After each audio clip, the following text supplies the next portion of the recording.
우리 시간 다 같이 기도하시면서 주일 예배 찬양으로 시작하겠습니다.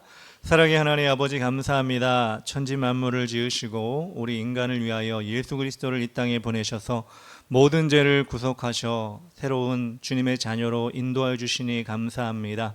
오늘도 그 주님의 예수 그리스도의 은혜에 감사하여 주님께 예배합니다. 하나님 아버지, 이 예배 가운데 함께하여 주시고 더럽고 추한 악한 세력은 예수의 이름으로 떠나가게 하여 주시옵소서. 우리 마음을 주님께서 지켜주시고 오직 성령의 충만함으로 인도하여 주시옵소서.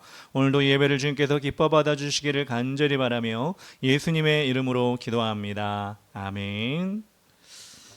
찬양할 때 우리 주의 이름 높이며 다 같이 찬양합시다. 주의 이름 높이며 주를 찬양하나이다. 나를 구하러 오신 주를 기뻐하나이다. 하늘 영광 버리고 이 땅 위에 십자가를 지시고 죄 사했네. 무덤에서 일어나 하늘 올리셨네. 주의 이름 높이니 주의 이름 높이며 주의 이름 높이며 주를 찬양하나이다. 나를 구하러 오신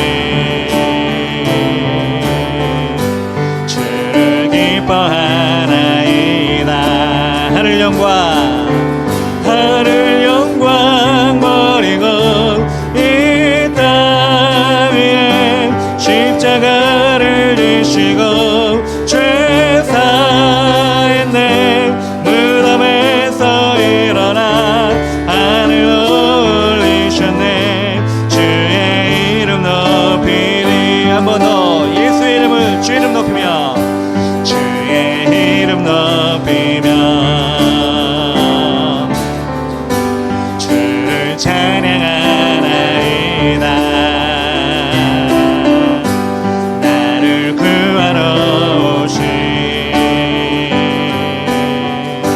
주를 기뻐하나이다.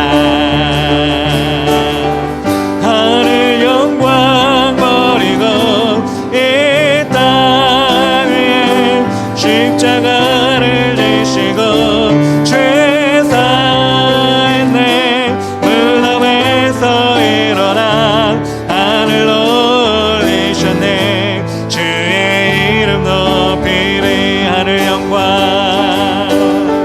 하늘 영광 버리고 이 땅 위에 십자가를 지시고 죄 사했네. 무덤에서 일어나 하늘 올리셨네. 주의 이름 높이리. 아멘. 주님의 영광 나타나셨네. 권능으로 임하셨네. 죽음에서 날 살리신 주 성령, 놀라우신 주 하나님. 할렐루야 할렐루야. 주의 나라가 할렐루야 임하소서. 저는 자를 걷게 되네. 나는 선포하리 만왕의 왕 예수. 주의 나라 임하시네. 주님의 영광 주님의 영광 나타나셨네. 권능으로 임하셨네. 죽음에서 날 살리신 주 성령, 놀라우신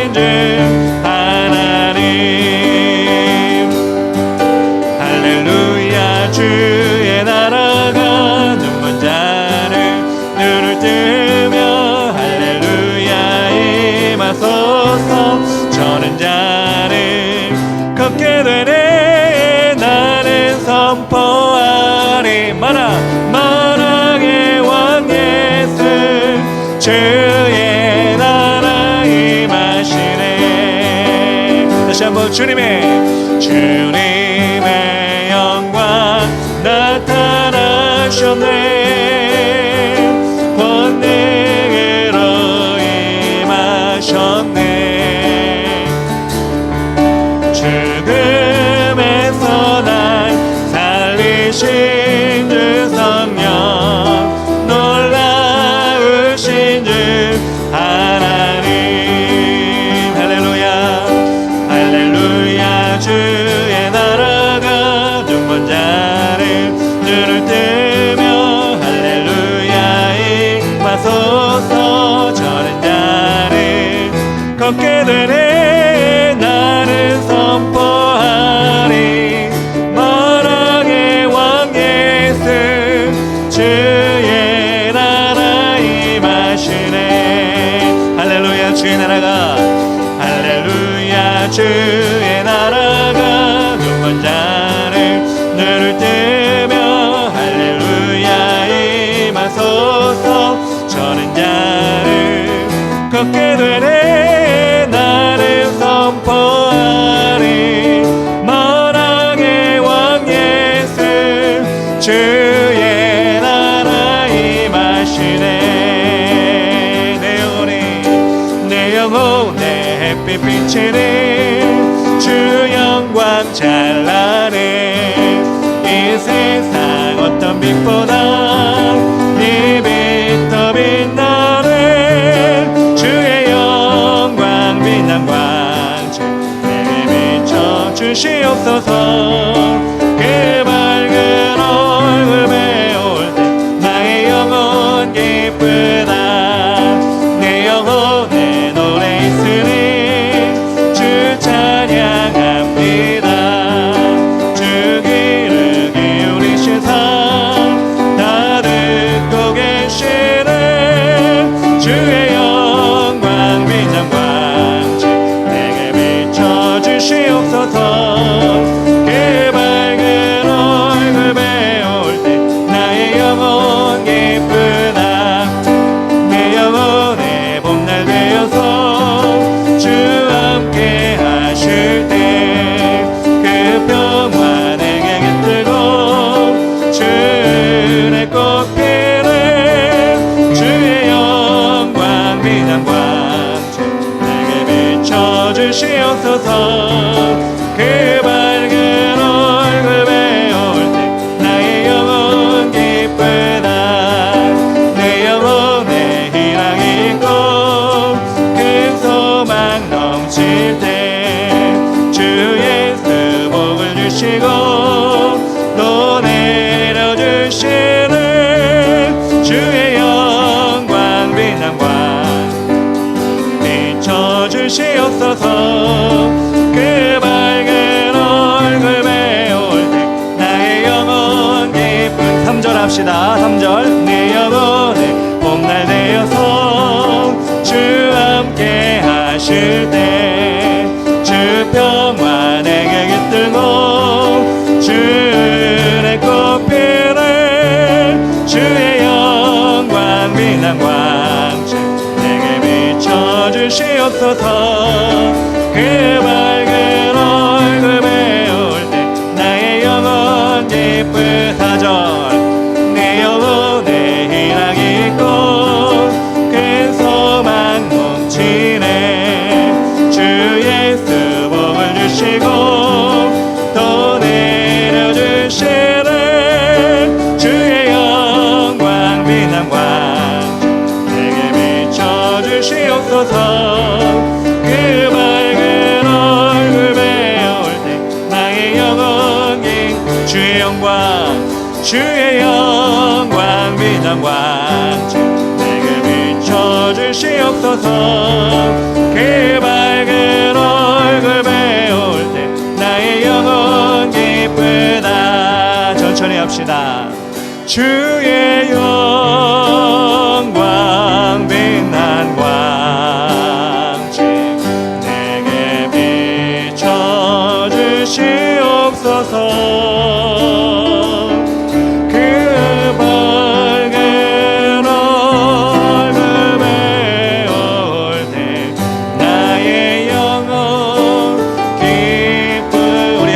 주님의 이름을 찬양합시다. 주의 영광 빛난 광채 내게 비춰 주시옵소서. 그 밝은 얼굴 배울 때 나의 영혼 기쁘다.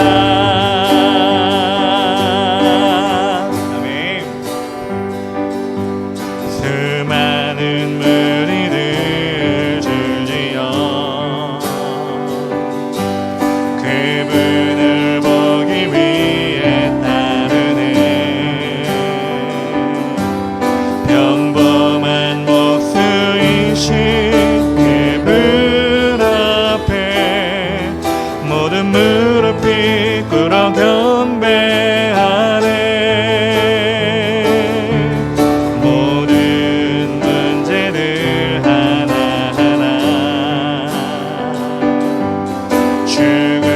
죽음까지도 힘을 잃고 생명의 근원 되신 예수의 입 앞에 모든 권세들 굴복하네. 예수 이름 높이세. 능력의 이름 예수 이름 높이세. 구원의 이름 예수 이름을 부르는 자 예수 이름을 믿는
높이 셋.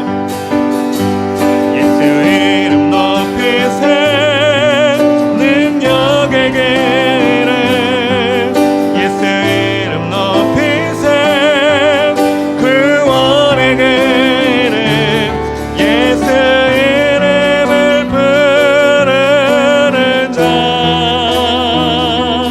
예수 이름을 믿는 자. 예수 이름 앞에 나오는 자 복이 있도다.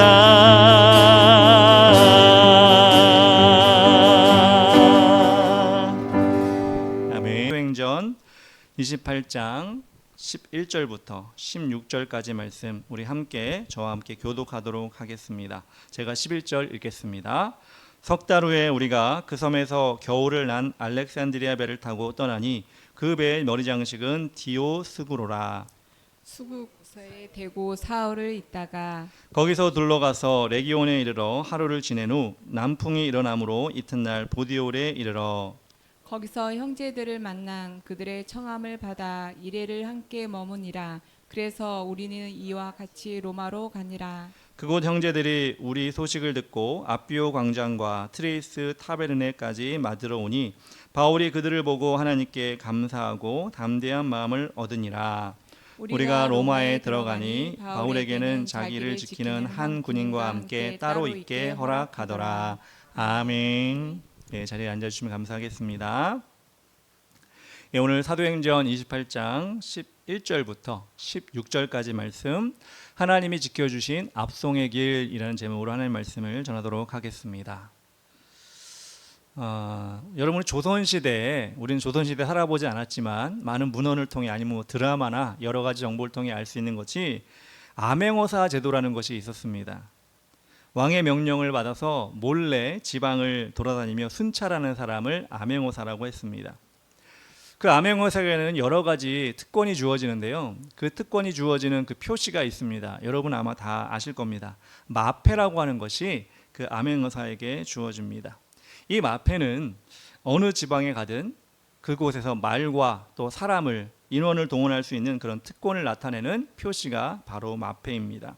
그래서 이 마패만 보여주면 모든 것이 무사통과되고 또 여러 가지 지원을 얻을 수 있는 그런 아주 놀라운 그런 도깨비 방망이와 같은 그런 특권이었습니다. 그렇게 해서 왕의 명령을 수행할 수가 있었습니다.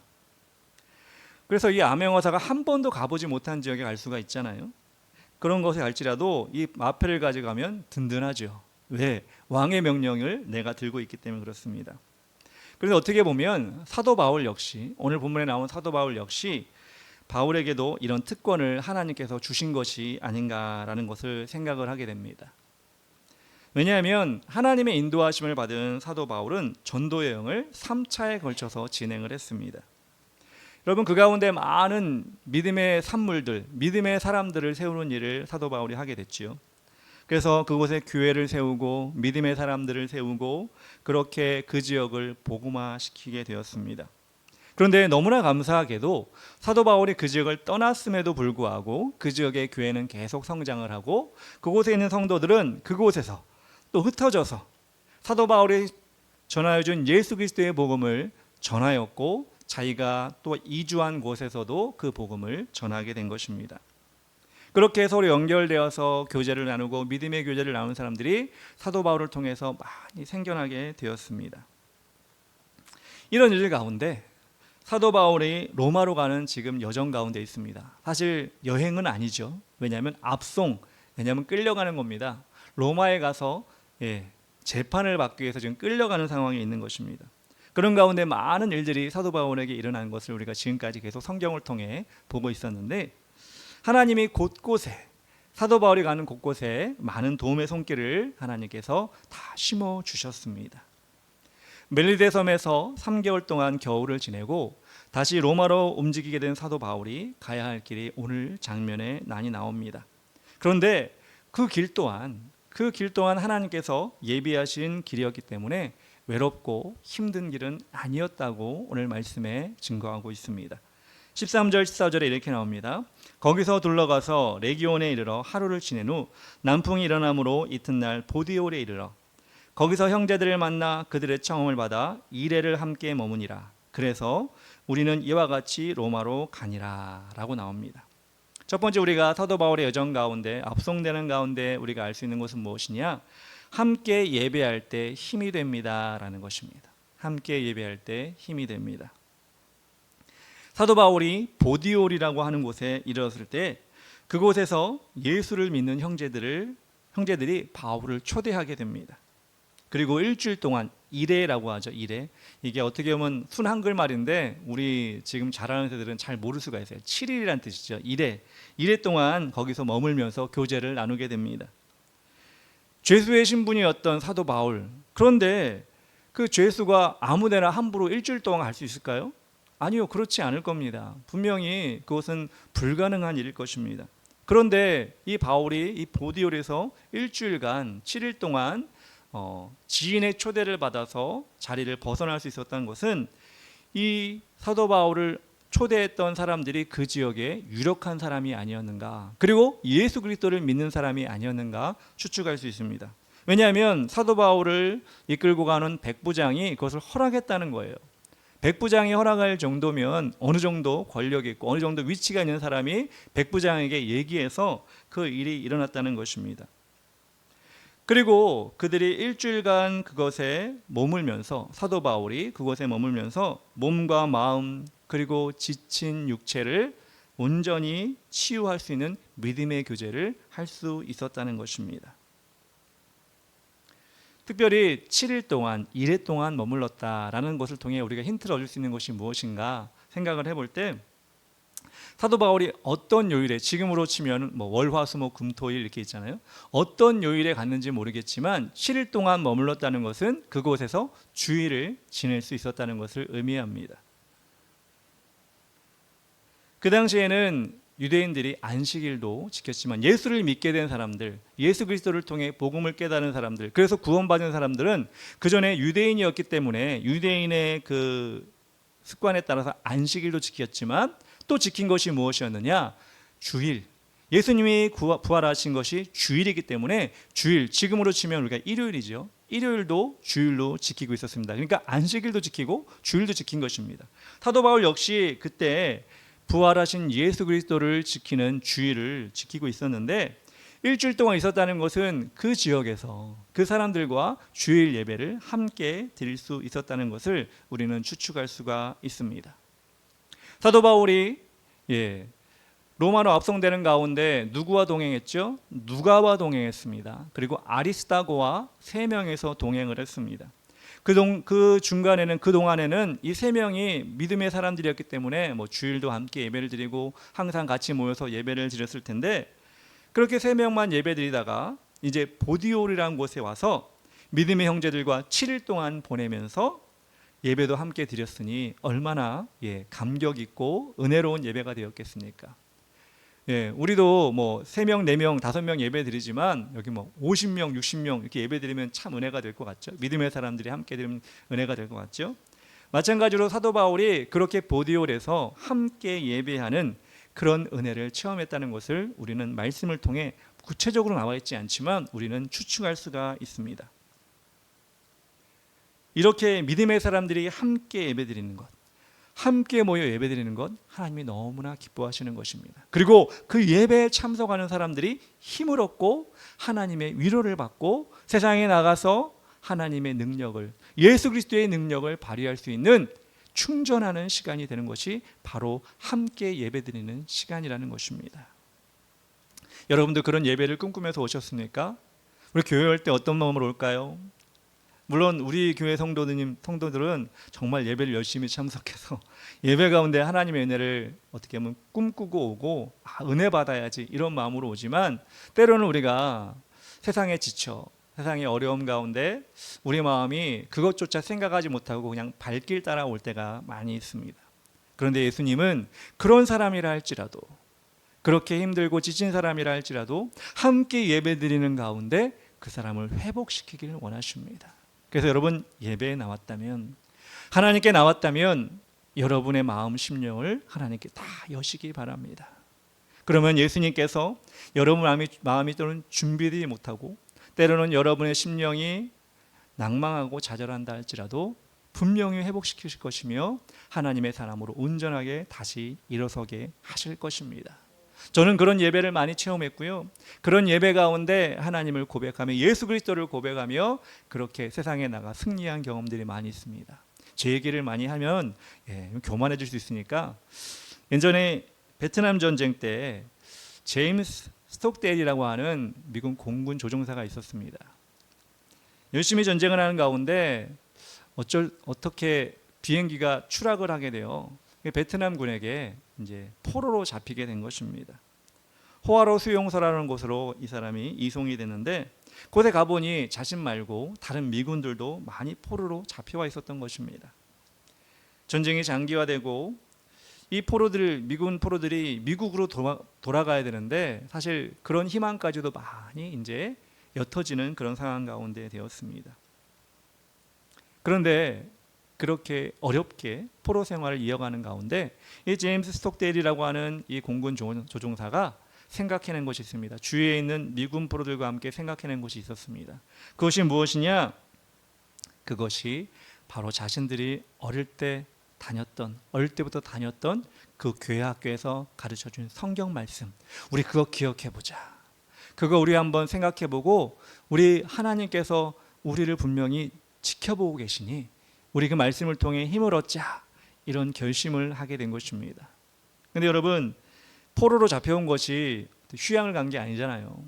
마음 놓고 말도 하고 마음 놓고 서로 교제하고 이런 상황이 아니잖아요. 그 포로 수용소도 마찬가지로 서로 대화를 못하게 했어요. 서로 교제하지 못하도록 따로따로 이렇게 놨습니다. 그래서 이 미군들이 한 것이 무엇이냐? 자신들이 외웠지만 가물가물한 성경 구절을 처음 부분은 내가 외웠는데 뒤에 부분을 모르겠다 그러면 손짓으로, 때로는 감옥을 두드리는, 포로 수용소의 감옥을 두드리는 두드림으로 이거를 옆에 사람에게 전달한 거예요. 내가 이 성경 구절 여기까지 외웠는데 그 다음 뭐지? 그럼 그 사람도 앞에는 모르는데 뒤에 부분을 알 수가 있잖아요. 그럼 그 사람은 다음 구절은 이거야. 이렇게 자신이 알고 있는 성경 구절을 합하기 시작한 거예요. 한 사람, 두 사람. 그렇게 자신이 어릴 때 교회 학교 선생님이 알려주셨던, 그리고 우리 어릴 때 교회 학교에서 밥 먹을 때 어디 수련회 가면 이렇게 성경 구절을 외우고 밥을 먹었잖아요. 요즘에는 무조건 주는 것 같은데, 그럴 때 그렇게 지나가면서 외웠던 성경 구절이 조금씩 생각나기 시작한 거예요. 그러면서 여기서도 조금, 저기서도 조금, 그렇게 성경 구절을 하나씩 완성시켜 가면서 대놓고는 이야기할 수 없지만 그렇게 성경 구절을 전달을 해주고 그리고 주일이라고 생각이 되는 날은 다 같이 모여서 소리는 내지 못하지만 그렇게 예배를 드리고, 이렇게 포로 수용소에서 그렇게 신앙생활을 했다는 것입니다. 나중에 그들이 다 석방이 되어서 미국으로 돌아왔을 때 하는 말이 무엇이었느냐? 그들을 돕겠다는, 그들을 석방시키겠다는 그런 작전, 명령, 그런 미군들의 소식 전혀 들리지 않았죠. 그런데 그들에게 끝까지 힘을 주었던 것이 무엇이냐? 바로 그들이 어렴풋이 외웠던 성경 구절을 하나로 모아서 그렇게 외웠을 때, 그렇게 예배 가운데 하나님의 이름을 부르고 예수 그리스도의 이름을 부르고 나아갔을 때 그들이 그 포로 생활, 그 긴 포로 생활을 견딜 수 있었다, 이렇게 간증을 하는 것을 그 책으로 낸 것을 제가 본 적이 있습니다. 여러분, 혼자 예배드리는 것도 참 귀한 일입니다. 혼자 하나님 말씀을 외우고 또 그 말씀대로 사는 것도 참 귀한 일입니다. 그렇지만 혼자 있을 때 좌절과 절망이 올 때, 자포자기하고 그렇게 내 자신이 하나님의 사람인가 아닌가, 내가 예수 그리스도로 구원을 받았는가 안 받았는가, 그런 마음이 엄습해 올 때 우리는 함께 예배하는 은혜를 경험했으면 좋겠습니다. 믿음의 사람들이 그렇게 예수의 이름을 부르고 하나님의 이름을 높여 찬양하는 그런 예배, 그런 예배를 통해 우리는 정말 힘을 얻을 수가 있고, 우리가 혼자 할 수 없는 것을 예배를 통해 우리는 할 수 있게 되는 것입니다. 전도서 4장 11절 12절에 이렇게 나옵니다. 또 두 사람이 함께 누우면 따뜻하거니와 한 사람이면 어찌 따뜻하랴. 한 사람이면 패하겠거니와 두 사람이면 맞설 수 있나니 세 겹줄은 쉽게 끊어지지 아니하느니라. 우리가 예배드리는 것이 무엇입니까? 나 신앙생활 잘하고 있어, 나 뽐내려고 예배드리는 것 절대 아닙니다. 우리가 예배를 함께 드리는 이유는 무엇이냐? 나의 신앙과 우리 함께 예배드리는 사람 성도의 신앙을 연결하는 것입니다. 그래서 여러분들 그 믿음의 연결, 그 믿음의 줄이 끊어지지 않기 위해서는 어떻게 해야 되죠? 함께 예배드리는 사람들이 그렇게 교제하고 그렇게 신앙을 나누고 그렇게 기도 제목을 나누고 그렇게 살아갈 때 우리의 신앙은 흔들리지 않으며 또 예배 때 와서 또 회복되고, 또 세상에 나가서 힘들다 할지라도 또 예배 때 와서 회복되고, 그런 일을 우리가 경험하는 것이 하나님이 기뻐하시는 예배인 것입니다. 사도 바울 일행이 이렇게 함께 예배하는 기쁨을 누렸을 때 로마로 가는 그 길이 힘들지 않았던 것처럼 이곳에서 우리가 함께 예배할 때 힘을 얻을 수 있고, 다시 말하지만 기쁨을 누릴 수 있다는 것을 여러분 기억하셨으면 좋겠습니다. 이곳이 하나님이 주신 우리의 기회의 자리이며 회복의 자리입니다. 여러분 모두가 그 사실을 기억하며 예배 드렸으면 좋겠습니다. 두 번째로 우리는 사도 바울의 여정 가운데 무엇을 알 수 있느냐? 맞아줄 지체가 있을 때 담대해집니다 라는 것입니다. 맞아줄 지체가 있을 때 담대해집니다. 보디올에서 1회 동안 믿음의 지체들과 교제를 하고, 이제는 배로 가는 것이 아니라 육로를 통해 로마로 가는 사도 바울의 여정이 나옵니다. 걸어서 그렇게 로마로 들어가는데 바울 일행을 맞이해 주는 사람들이 있다고 나오고 있습니다. 15절에 이렇게 나옵니다. 그곳 형제들이 우리 소식을 듣고 아비오 광장과 트레이스 타바르네까지 맞으러 오니 바울이 그들을 보고 하나님께 감사하고 담대한 마음을 얻으니라.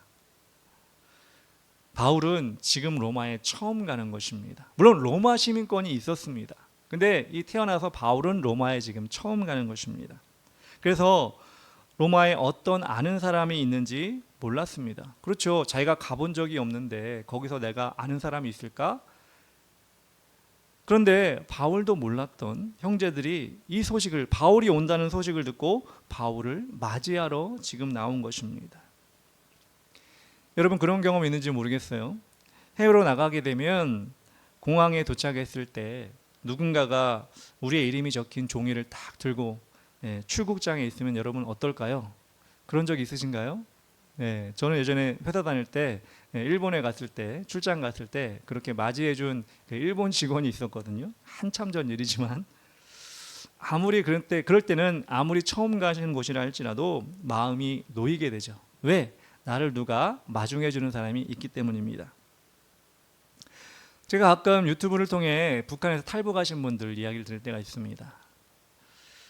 북한에서 탈북하신 분들은 참 우여곡절 끝에 북한을 빠져나오고, 그것으로 끝나는 게 아니죠. 중국으로 대부분 빠져나오는데, 그렇게 압록강을 건너서 북한 경비병들의 그 삼엄한 그런 눈초리를 피해서 압록강을 건너면 끝난 것이 아닙니다. 중국에 도착하면 또 중국의 공안이 있다는 거예요. 중국의 공안에 잡히면 어떻게 되죠? 다시 송환이 되죠. 그거 안 잡히려고 산속에 들어가서 그렇게 살고 그렇게 움직이기 시작하는 겁니다. 그래서 북한에 탈북하신 분들이 남한으로 오고, 그래서 또 한국으로 오는 그 루트가 제가 들어보니까 여러 경우가 있지만 많이 공통된 부분이 있더라고요. 어떤 부분이냐? 중국에 넘어오면 사람들 눈에 안 띄게 선교사의 가정에 들어가든지, 아니면 생으로 산속에 숨어 살다가 어떻게 됐냐? 선교사를 통해 태국이란 동남아 지역으로 이렇게 몰래 미립국을 하든지, 아니면 선교사도 없고 혼자 호롤단신으로 태국이라는 곳으로 이렇게 이동을 해서 온다는 거예요. 근데 중국이 얼마나 넓어요. 중국 땅이 얼마나 넓습니까? 그러니 이렇게 산을 타고 가든 기차를 타고 가든 이게 쉬운 일은 아니에요. 벌벌 떨면서 어떻게 잡히면 어떡하지? 참 오늘도 무사히 이렇게, 왜냐하면 하루 이틀 되는 게 아니기 때문에 보름, 한 달 이렇게 걸리는 것입니다. 그렇게 긴 시간이 걸려서 태국 땅에 들어와요. 그러면 그렇다는 거죠. 태국 땅에 들어오면 경찰한테 잡힌대요. 일부러 잡혀가지고 어디 가느냐? 태국의 감옥에 간다는 거예요. 감옥에 가면 잡혀서 재판을 받거나 그렇게 하잖아요. 그럴 때 어떻게 한다? 자신은 한국에 갈 것이니 대한민국 대사관에 연락해달라, 그렇게 하는 과정이 있다는 겁니다. 그래서 태국 사람들은 뭐 북한으로 보내는 이런 건 없으니까 대한민국 대사관에 연락을 해주면 대사관의 직원이 와서 어떻게 하실 겁니까? 한국으로 가실 겁니까? 북한으로 다시 가실 겁니까?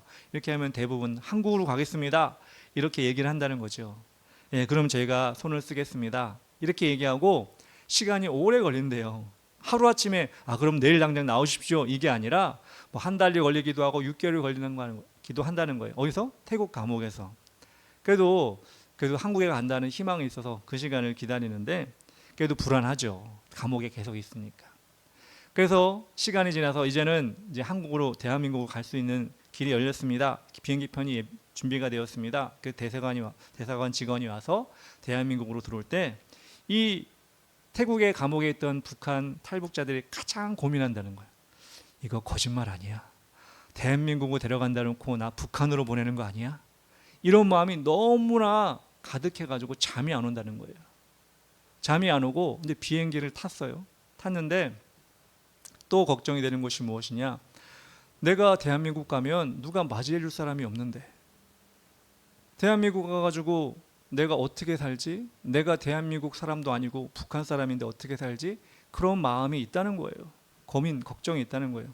우리는 상상도 못하죠. 우리는 대한민국에 태어나서 모든 게 너무나 쉽게 되지만 그 사람들은 대한민국 땅 밟는 것이 그렇게 힘든 거예요. 그런데 그들이 대한민국 인천공항에 도착해서 출국장으로 딱 나오는데 그때 그들의 마음이 확 열린다는 거예요. 어떻게? 국정원 직원이 누구씨 대한민국에 온 걸 환영합니다. 이런 피켓을 들고 다 서 있다는 거예요. 그러면 이 대한민국 국정원 직원이 마중 나왔을 때 자신의 이름을 딱 써서 마중 나와서 대한민국에 오신 걸 환영합니다 라고 딱 하는 그 피켓을 들면 보고 있으면 마음이 확 녹으면서 와, 이들이 나를 기다렸구나. 이제 내가 대한민국 사람이 되는구나 라는 그 마음이 너무나 흡족하고 너무나 감사하다는 마음이 들었다는 것입니다.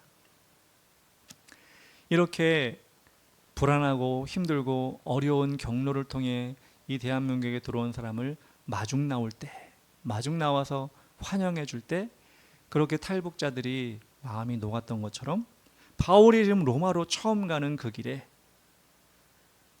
한 번도 보지 못한, 그렇지만 믿음의 형제들, 예수 그리스도를 믿는 믿음의 형제들이 그렇게 바울을 마중 나왔다는 것을 보면 바울의 마음이 얼마나 기뻤겠습니까? 바울의 마음이 얼마나 흡족했겠습니까? 그래서 오늘 말씀해 보면 바울이 담대한 마음을 가졌다 이렇게 나옵니다. 제가 자주는 아니지만 가끔 듣는 클래식 한국 가곡 중에 마중이라는 노래가 있습니다. 마중. 그 가사가 너무나 좋고요. 멜로디도 상당히 좋습니다. 그래서 가끔 듣는데 이 마중이라는 가사가 그렇습니다. 마중이라는 건 마중 나오다 이런 마중입니다. 제가 한번 그 가사를 읽어드리기 원하는데요. 이렇습니다. 사랑이 너무 멀어서 올 수 없다면 내가 갈게. 말 한마디 그리운 저녁 얼굴 마주하고 앉아 그대 꿈 가만 들어주고 내 사랑 들려주며 그립다는 것은 오래전 잃어버린 향기가 아닐까. 사는 게 무언지 하묻 못하니 그리워지는 날에는 그대여 내가 먼저 달려가 꽃으로 서 있을게. 꽃으로 서 있을게. 이런 가사입니다. 죄수였던 사도 바울이 로마로 들어가는 이 길에 믿음의 형제들이 비록 꽃을 들고 나오진 않았겠지만 아니 그들이 서 있는 그들이 마중하는 그것이 정말 꽃과 같은 존재로 바울을 맞이해 주었다는 것입니다. 그러니 이 복음을 전하러 가는 이 바울에게 얼마나 큰 힘이 됐고 이 험난한 길에 얼마나 감사와 담대함이 넘쳤겠습니까? 우리 성도들의 존재감은 어디서 나타날까요? 세상에 나가서 돈 많이 벌 때 하나님 영광 돌립니다. 이게 우리의 존재감일까요? 세상에 시험을 봤는데 합격했습니다. 하나님께 영광이 됩니다. 이게 존재감일까요? 아니요. 세상 사람들 그거 보면 부러워하고 너 잘났다 이렇게 얘기하기 쉽습니다. 그런데요, 우리 성도들의 존재감은 언제 빛나느냐? 성도, 거룩한 무리가 성도입니다. 하나님과 함께하는 하나님 예수 그리스도를 구주로 고백하는 하나님의 사람들이 모여서 무리가 되어서 그렇게 서로가 서로에게 마중 나오는 것처럼 꽃이 되어줄 때, 여러분 마중 나올 때 꽃 주잖아요. 축하할 때 꽃 주잖아요. 꽃을 우리가 손에 안 든다 할지라도 우리 자신이 그 사람에게 꽃이 되어주는 거예요. 그러면 우리는 거룩한 무리 성도들, 세상 사람들이 부러워하는 거예요. 왜? 세상엔 그런 사랑이 없기 때문에. 세상엔 그런 꽃과 같은 존재가 되어주지 못하기 때문에. 세상은 얼마나 경쟁합니까? 내가 올라가야지 네가 떨어져. 내가 잘 돼야지 너는 처져야 돼. 내가 더 높은 클래스에 가야 돼. 이렇게 얘기할 때 우리 거룩한 무리 성도들은 서로가 꽃이 되어 주어서 세상에서 힘들고 어려움 가운데 그렇게 왔을 때 우리 서로가 꽃이 되어 환영해. 내가 너를 너무 환영해. 내가 너를 위해 너무 기도했어. 내가 너를 위해 지금도 헌신하고 봉사할 수 있어. 거룩한 무리들이 이렇게 서로 고백한다면 각박하고 힘든 세상을 살아가는 이 성도들에게 큰 힘이 될 줄 믿습니다. 저는 여러분들이 그런 존재가 되었으면 좋겠어요. 사도 바울이 비록 이 사도행전은 그 이름이 기록되었지 않았겠지만 아마 지금 천국에서 그분들에게 감사할 겁니다. 내가 로마로 가는 그 길에 당신들이 나와 주어서 마중해 주어서 너무 감사했습니다. 내게 너무 힘이 되었습니다. 이렇게 고백할 것입니다. 근데 여러분 우리가 기억해야 할 것이 무엇이냐? 사도 바울이 대단한 인물이라 나온 게 아니에요. 사도 바울이 뭐 능력이 있어서 나온 게 아니에요. 예수 그리스도의 사랑으로 나온 겁니다. 사도 바울을 섬기진 않았어요.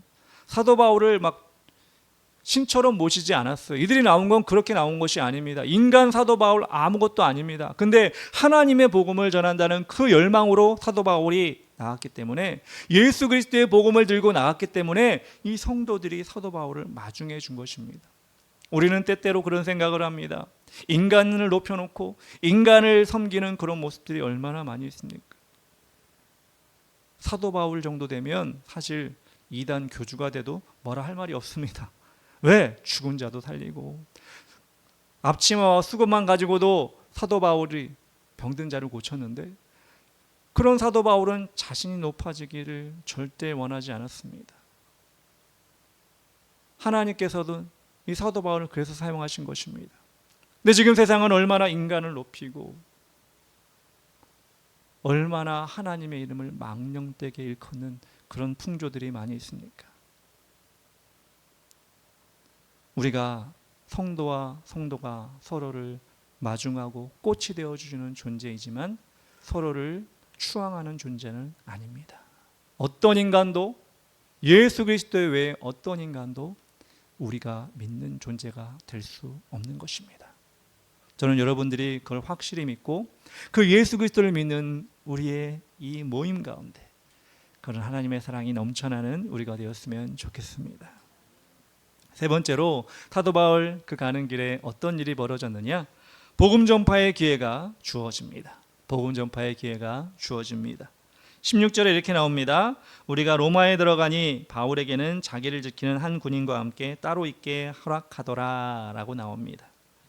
여러분 16절 제가 읽었는데요, 이 말씀을 보면 바울은 로마에서 자기를 지키는 한 군사와 따로 이렇게 있도록 허락을 받았다 이렇게 나와 있습니다. 그런데 몇몇 사본을 보면 추가된, 그 앞에 추가된 내용이 있어요. 그것이 무엇이냐? 백부장이 죄수들을 시위대장에게 인도하니라가 추가가 몇몇 사본에 되어 있습니다. 그리고 따로 군사를 세웠다, 군사를 세워서 두었다 이런 게 나옵니다. 이것을 볼 때 우리가 추측하건대 오자마자 사도 바울을 군사를 한 명 세워서, 간수를 한 명 세워서 사도 바울을 따로 놓은 것이 아니라 처음에는 백부장이 시위대장에게 데리고 갔을 거예요. 그리고 백부장이 데려간 시위대장은 그 사도 바울을 그 당시에 시위대 영내에 있는 프레토리움이라고 하는 그 감옥에 가뒀을 것입니다. 감금되었을 것입니다. 그랬다가 이 백부장 율리오가 사도 바울에 대해서 이야기를 했겠죠. 이 사람은 큰 죄를 지은 사람이 아닙니다. 이 사람은 죽을 죄인이 아닙니다. 그리고 그 전에 베스도 총독도 이 사도 바울에 대해서 문서를 남겼겠죠. 이 사람은 어떤 죄를 짓지 않은 사람입니다. 죽을 죄인이 아닙니다. 이런 이야기를 했기 때문에 이 시위대장이 오늘 본문에서처럼 사도 바울을 다른 죄수들, 죽일 죄수들 그런 거와 함께 놓은 것이 아니라 따로 한 군사와 함께 따로 놓았다는 것입니다. 비교적 자유롭게 생활할 수 있었다는 것을 오늘 말씀을 통해 우리가 알 수가 있게 됩니다. 그때 여러분, 자유롭다고 해서 마냥 자유로운 게 우리처럼 막 아무 때나 나갔다 들어왔다 얘기한 것이 아니라, 간수가 한 명, 군사가 한 명 붙었다고 얘기하잖아요. 그 당시에 이렇게 되는 경우는 어떤 경우냐?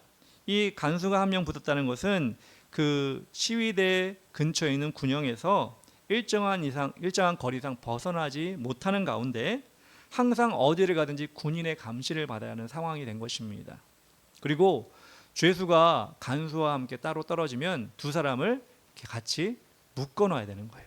여러분, 수갑 차면 이렇게 둘이 묶어 놓는 경우 있잖아요. 경찰이랑 묶어 놓는 경우 있잖아요. 그런 식으로 사도 바울이 그렇게 따로 놓여졌다는 것을 이야기할 수 있습니다. 그런데 그렇게 어떻게 보면 불편하고 힘든 가운데 있음에도 불구하고 사도 바울은 그런 상황 속에서도 복음 전하기를 게을리하지 않았습니다. 죄수의 신분으로 어떻게 내가 복음을 전합니까? 여기는 지금 로마에 왔지만 좀 쉬겠습니다. 이렇게 하나님께 기도할 수도 있었잖아요. 그런데 사도 바울은 오히려 더 적극적으로 복음을 전했다고 나와 있습니다. 그 결과 많은 제약과 어려움이 따랐던 죄수생활 속에서도 하나님은 바울을 통해 큰 복음의 진보를 가질 수 있도록 하셨고, 바울은 그 상황을 빌립보 교회에 보내는 편지에서도 기록을 하고 있습니다. 빌립보서 4장 12, 14절 이렇게 나옵니다. 형제들아, 내가 당한 일이 도리어 복음 전파의 진전이 되는 줄을 너희가 알기를 원하노라. 이러므로 나의 매임이 그리스도 안에서 모든 시위대 안과 그 밖의 모든 사람에게 나타났으니 형제 중 다수가 나의 매임으로 말미암아 주 안에서 신뢰함으로 겁 없이 하나님의 말씀을 더욱 담대히 전하게 되었느니라. 이 로마에 갇혔을 때 사도 바울이 빌립보 교회 성도들에게 이야기한 것입니다. 우리가 계속해서 보게 되겠지만, 앞으로 계속해서 보게 되겠지만, 바울은 자신이 마음대로 움직일 수 없기 때문에 자신이 있는 곳으로 사람들을 불러서 복음을 전하고 있습니다. 그리고 여러분, 항상 간수가 옆에 있다면, 이렇게 묶여서 있다면 딱 붙어 있지 않겠죠. 머리 길게 좀 약간 쇠사슬로 이렇게 있었겠죠. 그렇다면 그 옆에 있는 사람도 어떻게 하겠죠? 항상 복음을 들을 수밖에 없겠죠. 강제적으로. 그렇게 옆에 있는 사람도 계속 복음을 들을 수 있는 그런 상황을 만들게 된 것입니다. 자신의 처지를 고난과 벌로 생각하지 않고 복음을 전하는 기회로 여겼을 때 하나님은 그런 바울에게 큰 성과를 허락해 주신 것입니다. 하나님은 그렇게 바울을 혼자 두지 아니하시고 바울을 계속해서 인도해 주신 것입니다. 구약 성경에 보면 엘리야가 나옵니다. 열왕기상에 보면 엘리야가 이세벨과 아합에게 쫓겨서 죽을 날만 기다리고 있는 것처럼 절망 가운데 있게 됩니다. 그래서 까마귀가 가져다 주는 음식을 먹고 그렇게 하루하루 지내고 있을 때 하나님이 엘리야를 불러서 담대하게 가서 하나님의 복음을, 하나님의 말씀을 전해라 할 때 엘리야가 어떻게 얘기하느냐? 저는 못합니다. 저 혼자밖에 없는데 어떻게 다 이세벨과 아합이 죽여서 저 혼자밖에 없는데 어떻게 나가서 담대하게 전합니까? 이렇게 이야기합니다. 열왕기상 19장 14절에 이렇게 나옵니다. 그래서 그가 대답하되 내가 만군의 하나님 여호와께 열심히 유별하오니 이는 이스라엘 자손이 주의 언약을 버리고 주의 제단을 헐며 칼로 주의 선지자들을 죽임이오며 오직 나만 남았거늘 그들이 내 생명을 찾아 빼앗으려 하나이다. 엘리야가 지금 좌절한 거예요. 나만 혼자 남았습니다. 나만 혼자 남아서 제가 무엇을 할 수 있겠습니까? 이렇게 지금 엘리야가 하나님 앞에 푸념을 하고 있는 것입니다. 그런데 하나님이 어떻게 일하고 계셨느냐? 하나님이 이야기합니다. 바알에게 무릎을 꿇지 않는 사람을 내가 준비해 놓았다. 18절에 이렇게 나옵니다. 그러나 내가 이스라엘 가운데 7,000명을 남기리니 다 바알에게 무릎을 꿇지 아니하고 다 바알에게 입맞추지 아니한 자니라. 열왕기상 19장 18절에 이렇게 나옵니다. 너 혼자 아니야. 내가 너와 같이 하나님을 섬기며 바알에게 무릎을 꿇지 않은 7,000명 남겨놓았어. 너 혼자 아니야. 이렇게 이야기하고 있는 것입니다. 믿음을 함께 할 수 있는 사람을 남겨놓았으니 힘을 내라. 이렇게 엘리야에게 이야기하고 계십니다. 이 시대에도 반드시 우리를 혼자 두지 아니하시는 하나님, 그렇게 믿음의 사람들을 예배해 두신 하나님이 우리 곁에 계십니다. 우리가 하나님의 뜻을 구하며 나아갈 때 우리 눈에 보이고 우리의 힘이 되어 줄 것입니다. 여러분, 우리가 본문을 계속해서 보면서 느낄 수 있는 것이 무엇입니까? 로마로 가는 그 길에 비참한 일이죠. 죄수로 가는 일은 힘든 일이죠. 근데 하나님은 사도 바울에게 사람을 붙여주고 환영해주고 함께 기도해주고 함께 예배할 수 있는 사람들을 계속해서 붙여주고 있는 것입니다. 우리 성도들에게도 그렇게 따라오는 하나님의 성령의 인도하심이 있습니다. 우리를 손해보게 하시지 않은 하나님, 우리를 망하게 하지 아니하시는 하나님, 세상 사람들이 보기에 야, 예수 믿고 저렇게 힘들게 사네, 예수 믿고 저렇게 불쌍하게 사네, 일요일날 아침에 뭐 하는 거야?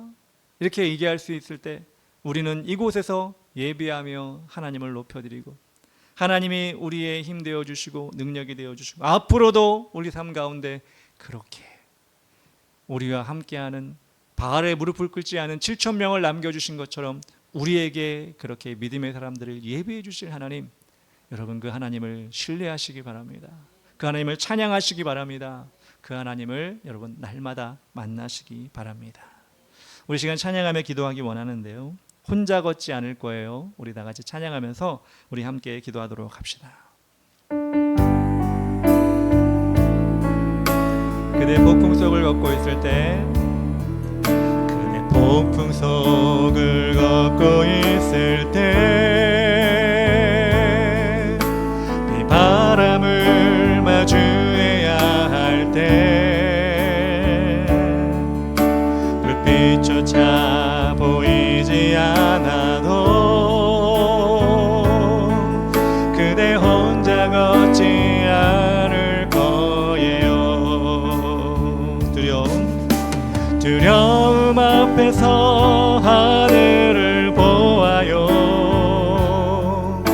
외로운 그대여 걱정 마요.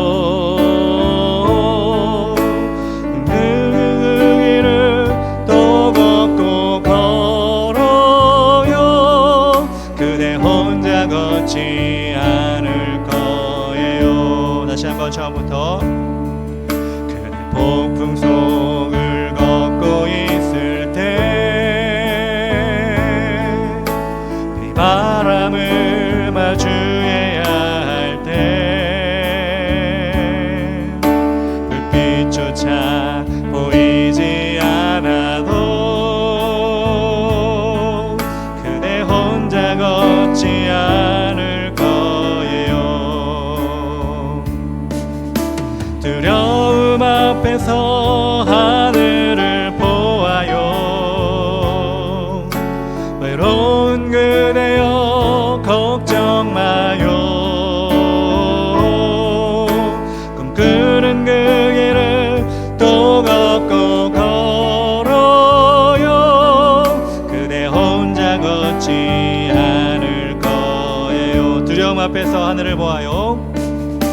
두려움 앞에서 하늘을 보아요. 외로운 그대여 걱정 마요. 꿈꾸는 그 길을 또 걷고 걸어요.